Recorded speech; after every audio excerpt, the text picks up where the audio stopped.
HMDA మాజీ director Shiva Balakrishna arrest అయ్యారు. ACB సోదాలో సుమారు 100 కోట్లకు పైగా అక్రమ ఆస్తులు గుర్తించారు అధికారులు. నిన్న మధ్యాహ్నం నుంచి ఏకధాటిగా ఆయన నివాసాల్లో ఈ సోదాలు కొనసాగాయి.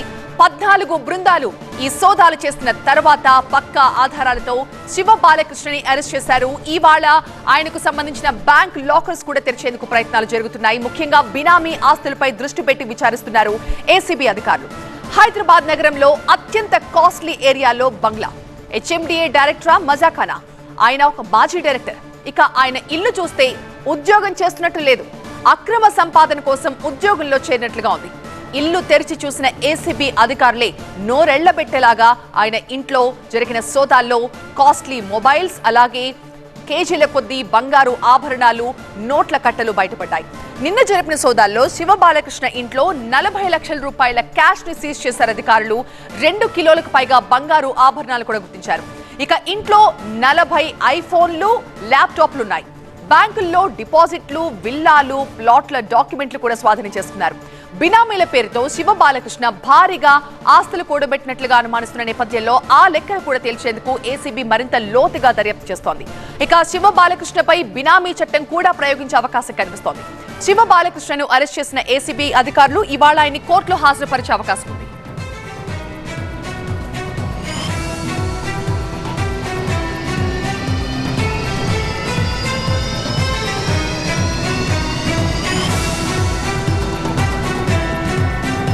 కట్టెల నోట్ల కట్టలు ఎక్కడ చూసినా, ఇంట్లో ఏ మూల చూసినా ఇలాంటి లగ్జరీ వస్తువులు కావచ్చు, లేదంటే బంగారు ఆభరణాలు కావచ్చు, ఐఫోన్లు కావచ్చు, గ్యాడ్జెట్స్ కావచ్చు.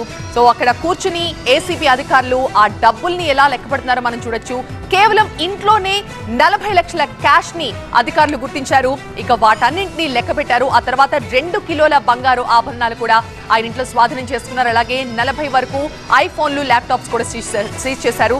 ఇక అనేక ప్లాట్లు, ఫ్లాట్లకి సంబంధించిన డాక్యుమెంట్స్ ని కూడా అధికారులు గుర్తించారు.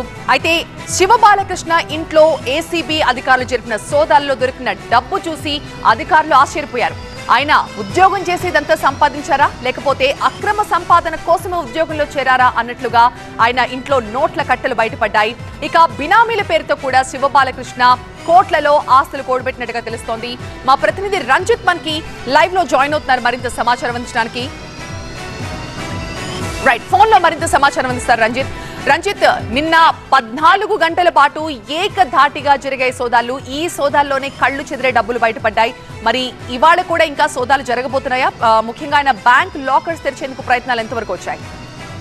దాదాపు 22 గంటల పాటు శివ బాలకృష్ణ నివాసంలో ఏసీబీ అధికారులు సోదాలు నిర్వహించిన తర్వాత కొద్దిసేపు క్రితమే నాంపల్లిలో ఉన్నటువంటి ఏసీబీ కార్యాలయానికి తరలించారు. మరోవైపు శివ బాలకృష్ణకు సంబంధించి బంధువుల నివాసంలో ఏసీబీ అధికారులకు సంబంధించి సోదాలు కొనసాగుతున్నాయి. నిన్న మొత్తం 14 చోట్ల ఏసీబీ అధికారులు 17 బృందాలుగా ఏర్పడి సోదాలు నిర్వహించారు. దాదాపు 100 కోట్ల రూపాయలకు సంబంధించి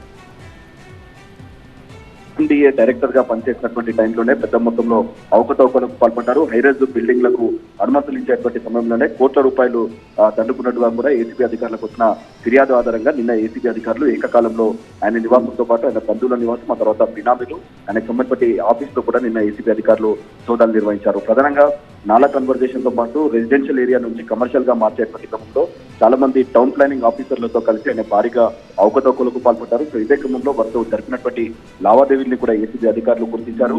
నిన్న ఆయనకు సంబంధించి నివాసంలో సోదాలు నిర్వహిస్తే దాదాపు 84 లక్షల రూపాయలకు సంబంధించి నగదుతో పాటు 2 కిలోల బంగారం, ఆ తర్వాత ఆయనకు సంబంధించి బంధువులు, ఆ తర్వాత బినామీల నివాసంలో సోదాలు చేసేటువంటి క్రమంలో కూడా పెద్ద మొత్తంలో డాక్యుమెంట్లను కూడా స్వాధీనం చేస్తున్నారు. సో ఈ రోజు కుటుంబ సభ్యుల సమక్షంలో 4 లాకర్లను గుర్తించారు. ఆ 4 లాకర్లను ఓపెన్ చేస్తే కనుక ఇంకా అందులో ఆస్తులకు సంబంధించిన డాక్యుమెంట్లు కావచ్చు, ఆ తర్వాత నగదు, బంగారు రూపంలో ఉన్నటువంటి వాటన్నింటినీ కూడా ఏసీబీ అధికారులు గుర్తించేటువంటి అవకాశాలు అయితే కనిపిస్తున్నాయి. ప్రధానంగా ఈ 4 సంవత్సరాల నుండే ఆయన పెద్ద మొత్తంలో అవకతవకలకు పాల్పడి కోట్ల రూపాయలకు సంబంధించి ఆస్తుల్ని కూడా పెట్టినట్టుగా కూడా గుర్తించారు. ముఖ్యంగా బినామీల పేరుతో శివారు ప్రాంతాల్లో ఖరీదైనటువంటి ప్లాట్లను కొనుగోలు చేయడంతో పాటు కొన్ని అగ్రికల్చర్ ల్యాండ్స్ ని కూడా ఆయన కొనుగోలు చేసినట్టు ఏసీబీ అధికారులు గుర్తించారు. సో ఇంకా ఏసీబీ అధికారులకు సంబంధించి సోదాలు అయితే కొనసాగుతున్నాయి. ప్రస్తుతం శివ బాలకృష్ణను ఏసీబీ కార్యాలయానికి తరలించినప్పటికీ మాత్రం ఇంకా ఆయనకు సంబంధించి బంధువుల నివాసంతో పాటు బినామీ నివాసాల్లో సోదాలు కొనసాగుతున్నాయి. మరి కాసేపట్లోనే వైద్య పరీక్షలు ముగిసిన తర్వాత శివ బాలకృష్ణ అరెస్ట్ కు సంబంధించిన విషయంలో ఏసీబీ అధికారులు ఒక ప్రకటన జారీ చేస్తున్నారు. Right Ranjit, thank you.